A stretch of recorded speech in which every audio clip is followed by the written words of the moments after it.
ঘুমের পরে যদি ঘুম ভাঙে তা হবে সকাল, আর ঘুম যদি না ভাঙে ওটা হয়ে যাবে পরকাল। এদিকটা খেয়াল রাখবে। বেশি লম্বা আলোচনা করবো না, যেন আমাদের এই যা কিছু হচ্ছে যেন কোনো রকমের বেয়াদবি না হয়, এটাকে আমরা ফলো রাখবো, খেয়াল রাখবো। বিশেষ করে যারা এইসবগুলো দিয়েছে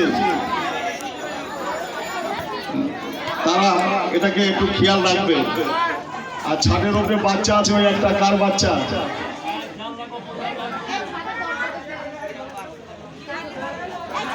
এখন আমাদের সামনে শিল্পী এসে গেছে, তাদের মূল্যবান আলোচনা থাকবে, এখনই তারা শুরু করবে।